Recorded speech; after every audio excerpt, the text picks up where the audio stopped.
올해 90세가 된 이상훈이라고 합니다. 요즘 TV를 보면 우리나라가 정말 대단해진 것 같습니다. 방탄소년단이라는 가수들이 세계를 누비고 삼성이나 LG 같은 우리 기업들이 세계 1등을 하고 있다고 하네요. 심지어 우리나라 드라마를 전 세계 사람들이 본다고 하잖아요. 넷플릭스라는 것에서 오징어 게임이라는 우리 드라마가 전 세계 1위를 했다고 하더군요. 그런 뉴스를 볼 때마다 저는 가슴이 벅차오릅니다. 왜냐하면 제가 젊었을 때 이 나라는 정말 아무것도 없었거든요. 지금 젊은 분들이 상상할 수도 없을 만큼 가난하고 절망적인 나라였어요. 1950년 6월 25일 새벽, 저는 19살의 철없는 청년이었습니다. 부산 영도에서 아버지와 함께 작은 생선 가게를 하며 평범하게 살고 있었죠. 어머니는 제가 7살 때 폐병으로 돌아가셔서 아버지와 단둘이 근근히 살아가고 있었어요. 그때 우리나라가 얼마나 가난했는지 아시나요? 일본이 우리를 36년간 괴롭히고 간 뒤라 제대로 된 공장 하나 없었어요. 사람들은 보릿고개라는 말을 했습니다. 봄이 되면 전해 가을에 수확한 곡식이 떨어져서 보리가 익을 때까지 굶어야 했거든요. 저희 가게도 마찬가지였어요. 생선을 팔아봐야 하루 벌어 하루 먹고 사는 형편이었으니까요. 아버지는 말수가 적은 분이셨어요. 일제강점기 때 큰형을 징용으로 잃으신 후로 세상에 대한 믿음을 잃으셨거든요. 가끔 술을 드시고는 나라가 뭐 그리 대단하냐? 결국 백성들만 죽는 거 아니냐라고 하시며 한숨을 쉬셨어요. 정치나 사회 문제에는 관심을 두지 않으셨죠? 저도 그런 아버지 밑에서 자라며 그저 하루하루 평범하게 살아가는 것이 최선이라고 생각했습니다. 매일 새벽 4시면 일어나서 부산 공동어 시장에 가서 생선을 사왔어요. 그리고 하루 종일 좁은 가게에서 생선을 팔았죠. 저녁이면 장부를 정리하고 아버지와 함께 소주 한잔하며 하루를 마감하는 그런 평범한 일상이었어요. 별다른 꿈도 없었고 대학에 갈 형편도 안 되었으니까 그냥 아버지 뒤를 이어 생선 장사나 하며 살아갈 거라고 생각했어요. 그런 저에게 운명의 날이 찾아왔습니다. 그날 아침도 평소와 다르지 않았어요. 새벽에 일어나서 어시장에 갔다가 돌아와서 가게를 열었죠. 그런데 오전 11시쯤이었을까요? 가게 안에 있던 라디오에서 갑자기 긴급방송이 나오기 시작했어요. 오늘 새벽 4시 북한 공산군이 38선 전역에 걸쳐 불법 남침을 개시했습니다. 현재 춘천, 의정부, 개성 등지에서 치열한 전투가 벌어지고 있습니다. 처음엔 무슨 말인지도 잘 몰랐습니다. 북한이 어디고 38선이 뭔지도 제대로 몰랐거든요. 전쟁이라는 게 뭔지도 몰랐고요. 하지만 라디오에서 계속 흘러나오는 긴급 뉴스를 들으며 뭔가 심상치 않다는 걸 느꼈어요. 며칠 지나지 않아 피난민들이 부산으로 몰려들기 시작했습니다. 처음엔 몇 명씩 오더니 나중엔 수백 명씩 떼를 지어 내려오더라고요. 그들의 모습을 보고 저는 정말 충격을 받았어요. 옷은 너덜너덜하고 얼굴은 새까맣게 그을려 있었어요. 어떤 사람들은 총상을 입은 채로 걸어왔고 어떤 사람들은 가족을 잃고 울고 있었어요. 피난민들이 들려주는 이야기는 정말 끔찍했어요. 인민재판이라는 걸 한다더군요. 조금이라도 빨갱이가 아니라고 생각되면 온 가족을 죽여버린대요. 지주라고 하면서 땅 한 평 없는 사람도 끌고 가서 죽였어요. 여자들은 겁탈당하고 아이들까지 무차별적으로 죽이고 있다고 했습니다. 그 중에서도 가장 충격적이었던 건 한 할머니가 하신 말씀이었어요. 우리 마을 이장님이 나는 이승만 대통령을 지지한다고 했다가 그 자리에서 총살당했어요. 그리고 그 아들도 며느리도 심지어 갓난아기까지 모두 죽였습니다. 한 집안이 통째로 사라진 거예요. 그 이야기를 들으면서 저는 처음으로 분노라는 감정을 느꼈습니다. 아니, 어떻게 같은 민족끼리 그런 끔찍한 일을 할 수 있단 말인가? 우리가 아무리 가난하고 힘이 없어도 그래도 우리는 자유롭게 살고 있었는데 우리나라가 없어질지도 모른다는 말이 사람들 입에 오르내렸어요. 정말 무서운 말이었습니다. 태어나고 자란 이 땅이 우리 조상들이 5,000년 동안 지켜온 이 나라가 사라질지도 모른다니요. 그때까지는 나라라는 게 그냥 당연히 있는 줄 알았는데 그게 없어질 수도 있다는 생각을 해본 적이 없었거든요. 그날 밤 저는 잠을 이룰 수 없었어요. 피난민들의 참혹한 이야기가 자꾸 머릿속에 맴돌았어요. 그리고 문득 이런 생각이 들었어요. 만약 북한군이 부산까지 내려온다면 아버지와 저는 어떻게 될까? 그때만 해도 저는 제가 곧 총을 들고 전쟁터에 나가게 될 줄은 꿈에도 몰랐습니다. 더욱이 그 전쟁이 3년이나 계속될 줄도, 제 평생의 운명을 결정지을 만남들이 그 속에서 기다리고 있을 줄도 말이에요. 하지만 그 순간부터 저는 알았습니다. 제가 더 이상 그냥 평범한 청년으로 살 수는 없다는 것을요. 전쟁이 시작되고 2달쯤 지났을 때였습니다. 정부에서 징병영장이 나왔어요. 당시엔 대학생이나 고등학생들도 학도병으로 전쟁에 참여했던 시절이니 저 같은 일반 청년이 빠질 리는 없었을 겁니다. 부산은 그나마 안전한 지역이었지만 전국적으로 젊은 남자들은 모두 군대에 가야 하는 상황이었어요. 영장을 받은 순간 제 마음속에는 2가지 감정이 동시에 일어났습니다. 하나는 드디어 나라를 지킬 수 있다는 사명감이었고, 다른 하나는 혼자 남게 될 아버지에 대한 걱정이었어요. 아버지는 이미 60이 넘으신 나이에 혼자서 가게를 꾸려나가시기에는 너무 힘드실 테니까요. 아버지는 영장을 보시더니 얼굴이 하얗게 질리시더라고요. 그리고 크게 반대하셨습니다. 상훈아, 너까지 가면 이 집은 누가 지키냐? 어머니 산소는 누가 돌보고? 가게는 어떻게 하고?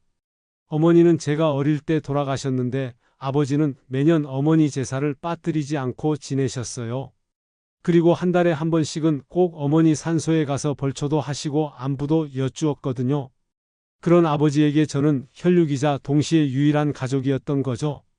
아버지, 그래도 나라가 위험한데 제가 어떻게 가만히 있을 수 있어요. 피난민들 이야기 들어보셨잖아요. 정말 끔찍한 일들이 벌어지고 있어요. 나라가 뭐 그리 대단하다고? 일본 놈들이 와서 우리를 괴롭힐 때도 나라가 우리를 지켜줬냐? 이제 또 북한 놈들이 와서 난리인데 결국 백성들만 죽는 거 아니냐? 아버지의 목소리에는 깊은 절망과 체념이 서려 있었어요. 일제강점기 때 큰형을 잃으신 상처가 아직도 아물지 않으신 거였죠. 아버지에게는 나라라는 것이 자신의 가족을 빼앗은 원수나 다름없었던 거예요. 그때 아버지가 제게 처음으로 큰형 이야기를 자세히 해주셨어요. 상훈아, 아버지가 왜 반대하는지 아니? 일제강점기 때 내 형님이 징용으로 끌려가서 안 돌아왔거든. 그때 형님이 25이었어. 너보다 몇 살 많았지? 그때도 나라를 위해서라고 했어. 근데 그게 우리나라를 위한 게 아니라 일본을 위한 거였잖니? 지금도 마찬가지야. 위에 있는 양반들 싸움에 우리 같은 서민들만 죽는 거라고. 아버지의 마음을 이해할 수 있었습니다. 정말 그분에게는 나라라는 것이 믿을 수 없는 존재였겠죠? 하지만 저는 이번엔 달랐어요. 아버지, 이번엔 정말 우리나라를 위한 거예요. 우리가 안 막으면 정말 이 나라가 없어져요. 그러면 저희 같은 서민들이 더 고생하게 될 거예요. 피난민들이 하는 이야기 들어보세요. 북한군들이 얼마나 잔혹한지. 며칠 동안 아버지와 실랑이를 벌였습니다. 밤마다 긴 이야기를 나누었지만 서로의 생각은 좁혀지지 않았어요. 아버지는 과거의 상처 때문에, 저는 미래에 대한 책임감 때문에 각자의 신념을 굽히지 않았습니다. 그런 중에 결정적인 사건이 일어났어요. 우리 동네에 피난민 가족이 하나 들어왔는데 그 가족의 할아버지가 북한군에게 끌려가서 돌아오지 못했다는 거예요. 그 가족의 막내딸이 겨우 8살이었는데 울면서 하는 말이 지금도 귀에 생생합니다. 할아버지가 나는 대한민국 사람이다라고 하셨대요. 그랬더니 그 사람들이 할아버지를 데려갔어요. 할아버지는 나쁜 사람이 아닌데 할아버지가 언제 돌아와요? 그 아이의 순진한 질문을 들으면서 저는 가슴이 미어지는 것 같았어요. 그리고 그 말을 들은 아버지의 표정이 변하더라고요. 아버지도 그 아이의 할아버지와 같은 나이였거든요. 그날 밤 아버지가 저에게 말씀하셨어요.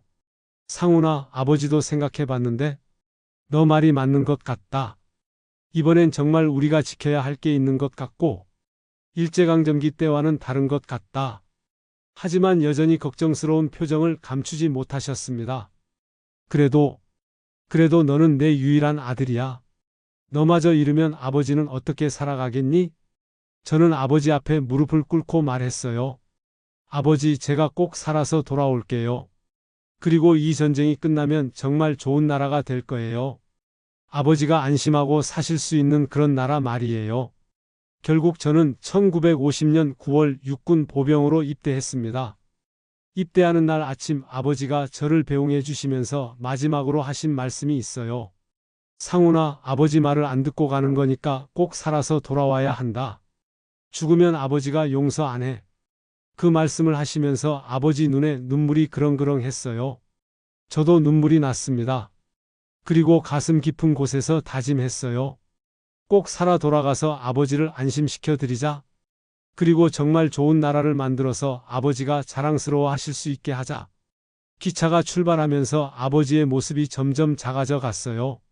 하지만 아버지가 손수건을 흔들며 저를 배웅하시는 모습은 지금도 선명하게 기억하며 그 모습이 제게는 가장 큰 힘이 되었습니다. 훈련소에서 만난 동기들은 모두 저와 비슷한 나이의 청년들이었어요.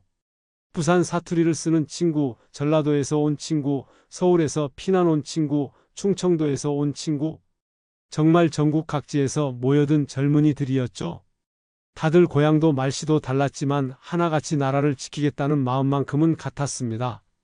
그 중에서도 박중령이라는 친구가 있었어요. 저보다 2살 많은 형이었는데 서울 종로에서 약방을 하던 집 아들이었습니다. 경성제대 의학부에 다니다가 전쟁이 터져서 자원 입대했다고 하더라고요. 머리도 좋고 성격도 좋아서 자연스럽게 우리 소대의 리더 역할을 하게 되었어요. 중령이 형은 좀 특별했어요.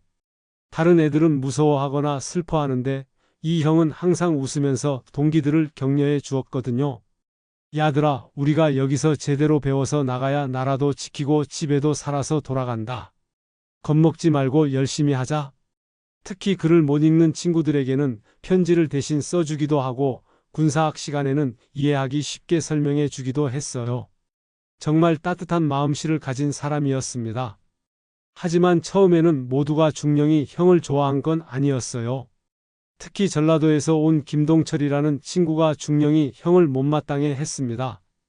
동철이는 농사꾼의 아들로 가난한 집안에서 자라서 제대로 된 교육을 받지 못했어요. 글도 겨우 읽을 줄 아는 정도였고요.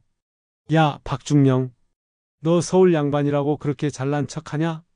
우리가 무식해서 내가 가르쳐줘야 한다는 거냐? 똑똑한 척 하지 말고 내 할 일이나 해. 이런 지역 감정과 계층 갈등은 훈련소 전체에 만연해 있었어요. 서울에서 온 친구들은 교육을 많이 받았다고 자랑하고 시골에서 온 친구들은 그런 모습을 보며 상처받고 심지어는 같은 부대 안에서도 파벌이 생기기 시작했습니다. 경상도 출신끼리, 전라도 출신끼리, 서울 출신끼리 따로 몰려다니면서 서로를 경계했어요. 식사 시간에도 따로 앉고 휴식 시간에도 따로 모여서 고향 이야기만 했습니다. 이런 분위기가 계속되면 과연 우리가 하나의 부대로서 제대로 싸울 수 있을까 하는 걱정이 들기 시작했어요. 상황은 점점 심각해졌어요. 훈련 중에도 서로 협력하지 않고 심지어는 작은 일로도 싸움이 벌어지곤 했습니다. 어느 날은 전라도 출신 친구와 경상도 출신 친구가 빨래 때문에 주먹 다짐까지 벌였어요. 그때 중령이 형이 이렇게 대답했어요. 동철아, 나는 그런 뜻이 아니야. 우리가 여기서 싸우면 누가 좋겠냐? 북한 놈들이지. 우리는 모두 같은 대한민국 사람이잖아. 고향이 다르고 말씨가 달라도 우리가 지키려는 나라는 하나야. 하지만 동철이는 계속 반발했습니다. 그런 소리 하지 마. 어차피 전쟁 끝나면 너는 서울 가서 의사하면서 잘 살고 우리는 시골에서 농사나 지을 텐데 무슨 같은 나라야? 너희 같은 양반들은 우리를 개돼지로 보잖아. 동철이의 말에는 깊은 상처와 분노가 서려 있었습니다. 실제로 일제강점기부터 해방 후까지도 계층 간의 차별은 심했거든요. 교육받은 사람들이 그렇지 못한 사람들을 무시하는 일이 비일비재했으니까요. 그때 중령이 형이 갑자기 진지해지더라고요. 동철아, 너 우리나라 역사 아니? 임진왜란 때도 조선 백성들이 양반이니 상놈이니 하면서 싸웠어. 그래서 일본 놈들이 더 쉽게 조선을 짓밟았지. 정유재란 때는 어땠어? 의병들이 일어났잖아. 양반도 상놈도 기생도 모두 하나가 돼서 일본 놈들을 몰아냈어. 그러면서 형이 이런 말을 했어요. 지금도 마찬가지야. 북한 놈들은 우리를 서울 사람이니 전라도 사람이니 나누지 않아. 그냥 대한민국 사람이라는 이유로 죽이려고 해. 그러니까 우리도 하나가 되어야 해. 우리가 여기서 싸우면 정작 우리를 죽이려는 놈들만 좋아해. 그 말을 들은 동철이가 조용해졌어요. 하지만 여전히 납득하지 못하는 표정이었죠. 그런데 며칠 후에 결정적인 사건이 일어났습니다. 훈련 중에 제가 실수해서 참호에서 넘어졌는데 발목을 접질린 거예요. 그때 동철이가 달려와서 저를 일으켜 세워주면서 이렇게 말했습니다. 상훈아, 괜찮냐? 많이 아프냐? 그리고는 중령이 형을 바라보며 말했어요. 박중령 말이 맞는 것 같다. 우리끼리 싸우면 안 되겠어? 그날 저녁 동철이가 소대원들 앞에서 이런 말을 했어요. 야들아, 내가 그동안 잘못 생각했나 보다. 박중령이 잘난 척하는 게 아니라 정말 우리를 걱정해서 그런 거였어. 우리가 하나가 되지 않으면 전쟁터에서 다 죽는다. 그날부터 저희 소대는 정말 가족처럼 지냈어요. 서로 고향 자랑도 하고 고향 음식 이야기도 하면서요. 동철이는 전라도 김치에 대해 자랑했고 저는 부산 어묵에 대해 이야기했어요. 중령이 형은 서울 단팥빵 이야기를 해주었고요. 중령이 형이 이런 말을 했어요. 야들아, 우리가 이 전쟁을 이기고 나면 이 나라가 정말 좋아질 거야. 지금은 가난하고 아무것도 없지만 우리 손으로 멋진 나라를 만들 수 있어. 서울도 부산도 전라도도 모두 잘 사는 그런 나라 말이야. 그런 이야기를 들으면 정말 가슴이 뛰었어요. 우리가 이 전쟁을 이기고 나면 정말 멋진 나라가 될 것 같았거든요. 하지만 훈련을 받으면서 점점 현실이 보이기 시작했습니다. 우리가 곧 죽을지도 모른다는 사실 말입니다. 3개월간의 훈련을 마치고 저희는 1951년 1월 강원도 춘천 근처 전선에 배치되었습니다. 한겨울이었어요. 그해 겨울이 얼마나 추웠는지 지금도 생각만 하면 온몸이 떨립니다. 영하 20도가 넘게 추운 날씨에 제대로 된 방한복도 없이 참호를 파고 있어야 했어요. 처음 전선에 도착했을 때의 충격은 지금도 잊을 수 없어요. 훈련소에서는 그래도 따뜻한 막사에서 잤는데 여기는 진짜 전쟁터였거든요. 여기저기 포탄 구덩이가 있고 부서진 나무들이 앙상하게 서 있었습니다. 그리고 무엇보다 무서웠던 건 시체 냄새였어요. 땅에 얼어서 제대로 묻지도 못한 시체들에서 나는 썩은 냄새가 코를 찔렀거든요. 첫날 밤 저는 잠을 잘 수 없었어요. 멀리서 들려오는 총소리, 가끔씩 터지는 포탄 소리. 그리고 무엇보다 무서웠던 건 적이 언제 공격해 올지 모른다는 불안감이었습니다. 참호 속에서 떨면서 밤을 새웠던 기억이 생생해요. 첫 전투는 정말 지옥이었습니다. 새벽 5시쯤이었을 거예요. 갑자기 북한군이 공격해 왔어요. 총소리가 귓전을 때리고 포탄이 터지면서 흙이 온 하늘로 솟구쳤어요. 훈련소에서 배운 것과는 완전히 달랐어요. 실제 전투는 훨씬 더 혼란스럽고 무서웠거든요. 동기들이 하나둘씩 쓰러져 가는데 정말 무서워서 참호 속에서 떨고만 있었습니다. 옆에 있던 부산 친구가 갑자기 으악 하고 비명을 지르더니 쓰러졌습니다. 가슴에 총을 맞은 거였어요. 피가 콸콸 쏟아져 나오는 걸 보고 저는 정신이 멍해졌어요. 그때 중령이 형이 제 어깨를 잡더니 이렇게 말했습니다. 상훈아, 무서우면 무서운 대로 해야 할 일은 해야 한다. 우리가 여기서 물러나면 우리 가족들이 위험해져. 아버지 생각해봐. 여기서 포기할 수 없어. 그 말에 정신이 번쩍 들었습니다. 맞아요. 제가 여기서 도망가면 북한군들이 부산까지 내려가서 아버지를 해칠 수도 있는 거였어요. 그때서야 저는 총을 들고 적을 향해 쏘기 시작했어요. 하지만 전쟁은 정말 참혹했습니다. 매일매일이 지옥이었어요. 추위와 배고픔은 기본이고 언제 죽을지 모른다는 공포 속에서 살아야 했으니까요. 며칠에 한 번씩 보고품이 오면 그나마 숨을 돌릴 수 있었지만 대부분의 시간은 굶주림과 추위에 떨면서 지내야 했습니다. 어느 날은 우리 소대가 적진 정찰을 나갔다가 매복에 걸렸어요. 12명이 나갔는데 살아서 돌아온 건 저와 중령이 형 그리고 동철이 3명뿐이었습니다. 나머지 9명은 모두 그 자리에서 전사했어요. 그 중에는 저와 함께 부산에서 온 친구도 있었어요. 그날 밤 저는 처음으로 사람을 죽였습니다. 북한군 병사 하나가 우리 참호로 기어들어오는 걸 보고 총을 쐈습니다. 그 사람도 저와 비슷한 나이로 보였어요. 죽어가면서 엄마, 엄마라고 부르는 소리가 들렸습니다. 그 소리가 아직도 귀에 맴돌아요. 그날부터 저는 밤마다 악몽에 시달렸습니다. 제가 죽인 사람의 얼굴이 자꾸 떠올랐습니다. 그 사람도 누군가의 아들이었을 텐데, 어머니가 집에서 기다리고 있을 텐데, 그런 생각을 하면 잠을 잘 수가 없었어요. 중령이 형이 그런 제 모습을 보고 이렇게 말해 주었어요. 상훈아, 전쟁에서는 죽이지 않으면 죽는 거야. 내가 그 사람을 안 죽였으면 우리가 다 죽었을 거다. 그리고 우리가 죽으면 우리 가족들도 위험해지고, 그러면서 형이 이런 말을 덧붙였어요. 하지만 내가 죄책감을 느끼는 건 당연해. 그게 인간이니까. 북한 놈들은 우리 민간인들을 죽일 때 아무렇지도 않게 죽인다. 그게 우리랑 다른 점이야. 우리는 사람을 죽이고도 괴로워하잖아. 겨울이 지나고 봄이 오면서 전세가 조금씩 나아지기 시작했어요. 유엔군의 지원도 늘어나고 우리 국군도 점점 강해지고 있었습니다. 그런데 어느 날 동철이가 고향에서 온 편지를 받았어요. 그 편지를 읽고 동철이가 울더라고요. 뭔 일이야, 동철아? 우리 마을에 북한 놈들이 왔었대. 그때 마을 사람들 중에 몇 명이 죽었어? 동철이 할아버지도 그때 돌아가셨다고 했어요. 마을에서 존경받는 어른이었는데 반동분자라는 누명을 씌워서 인민재판으로 죽였다는 겁니다. 편지에는 이런 내용도 있었어요. 동철아, 할아버지가 돌아가시기 전에 이런 말씀을 하셨다고 해. 우리 동철이가 나라를 지키러 갔는데 내가 여기서 죽으면 안 되지 하시면서 끝까지 버티셨대.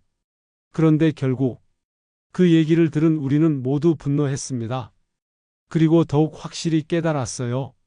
우리가 여기서 싸우지 않으면 우리 가족들, 우리 마을 사람들이 모두 그런 끔찍한 일을 당할 수도 있다는 걸요. 그런데 예상치 못한 일이 일어났습니다. 1951년 5월 서울 수복 작전에 참여하게 된 거였죠. 드디어 서울을 되찾는다는 소식에 모든 병사들이 기뻤습니다. 야, 드디어 서울에 태극기를 다시 꽂는다. 우리나라 수도를 되찾는 거야. 하지만 서울로 가는 길은 험난했어요. 중국군이 개입하면서 전세가 다시 복잡해졌거든요. 그래도 우리는 조금씩 북진해서 드디어 서울에 도착했어요. 서울에 들어가니 정말 처참했습니다. 건물들은 대부분 부서져 있고 거리에는 사람 그림자도 보이지 않았습니다. 한때 50만 명이 살던 도시가 유령 도시가 되어 있었어요. 그런데 종로 근처를 지나가는데 한 건물 지하에서 희미한 불빛이 보이는 거예요. 중령이 형이 그쪽으로 가보자고 했습니다. 그 근처가 원래 형네 약방이 있던 동네였거든요. 혹시 우리 가족이나 이웃들이 숨어 있을지도 몰라. 지하로 내려가 보니 거기에 20여 명의 시민들이 숨어 있었어요. 대부분 노인분들과 어린아이들 그리고 젊은 여성 몇 명이었습니다. 그분들이 우리를 보고는 울음을 터뜨리더라고요. 아이고, 국군이다. 국군이 왔어. 태극기다. 태극기가 왔어.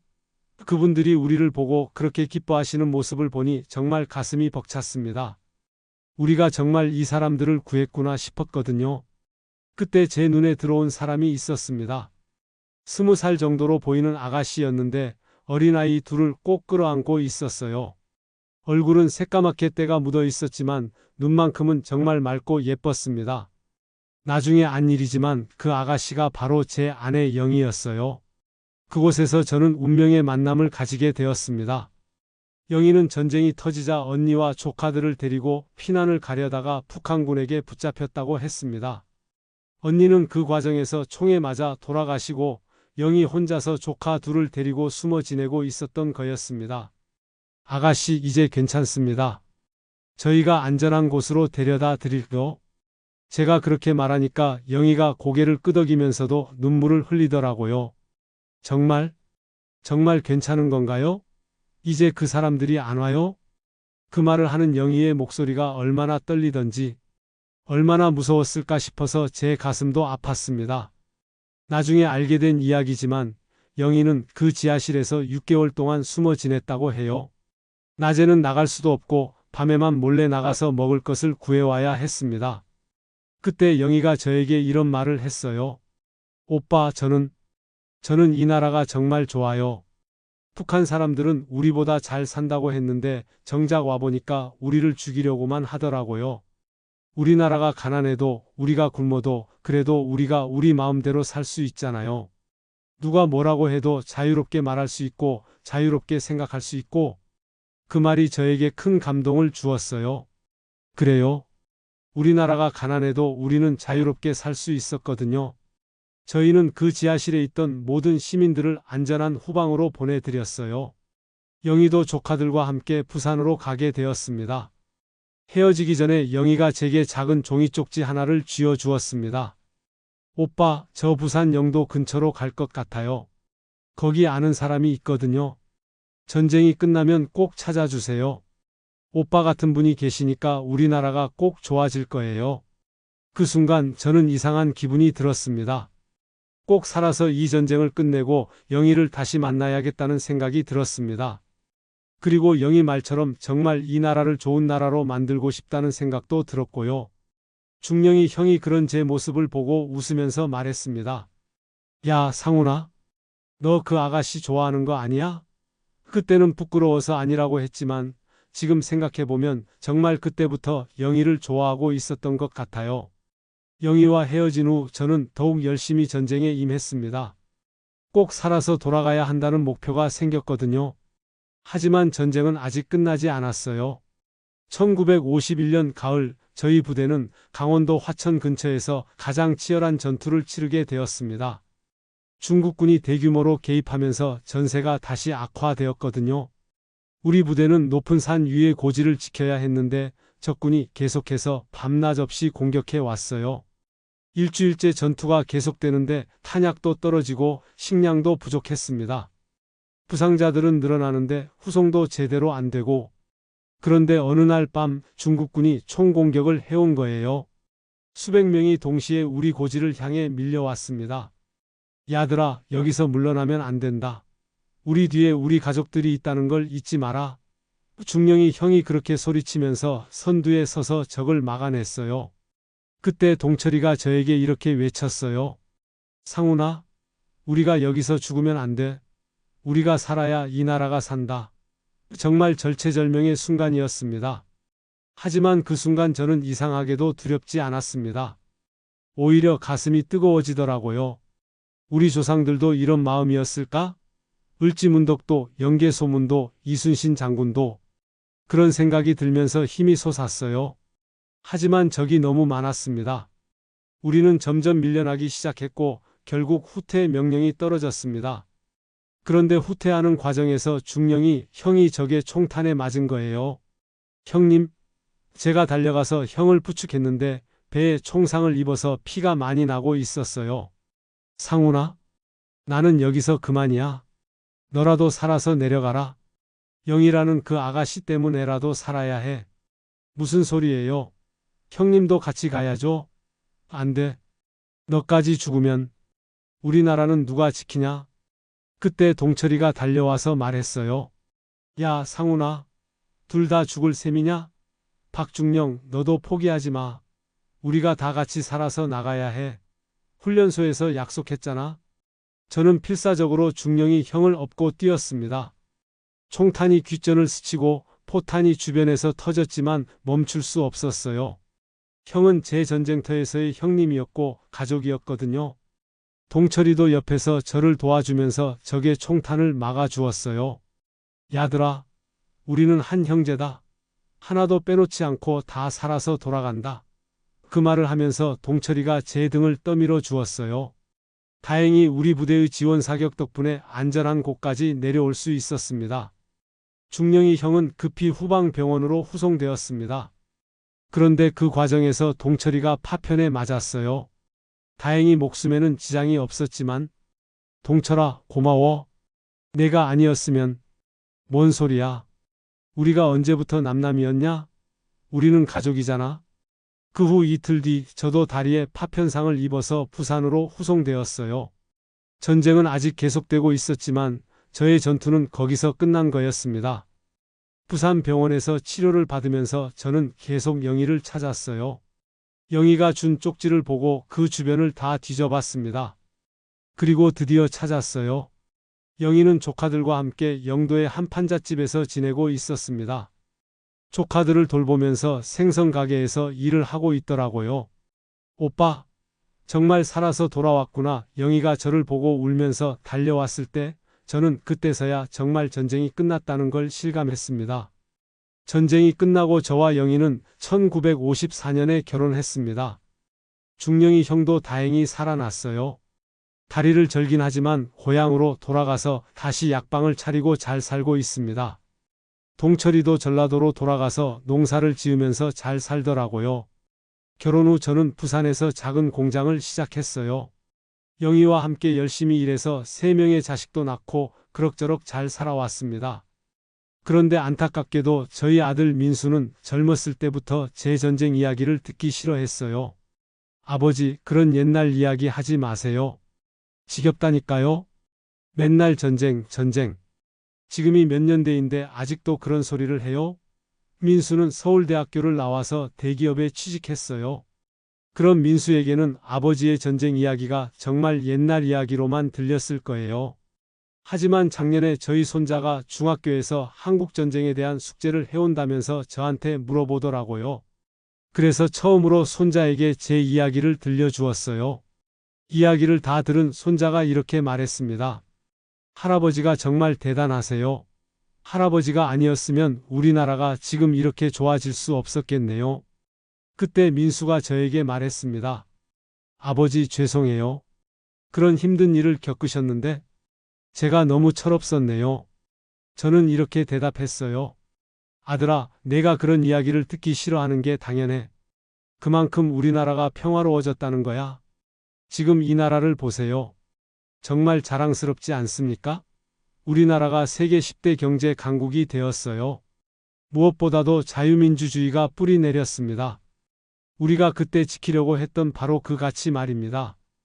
여러분도 혹시 힘든 일을 겪고 계신다면 기억해 주세요. 우리가 겪는 모든 시련과 고통에는 반드시 의미가 있다는 것을요. 그리고 그 의미는 우리가 사랑하는 사람들, 우리의 후손들을 위한 것이라는 걸 잊지 마시기 바랍니다. 여러분들께 마지막으로 하고 싶은 말이 있습니다. 지금 여러분이 누리고 있는 자유와 평화는 결코 당연한 것이 아닙니다. 이것은 수많은 사람들의 희생과 노력으로 만들어진 소중한 것입니다. 제 이야기를 끝까지 들어주셔서 고맙습니다.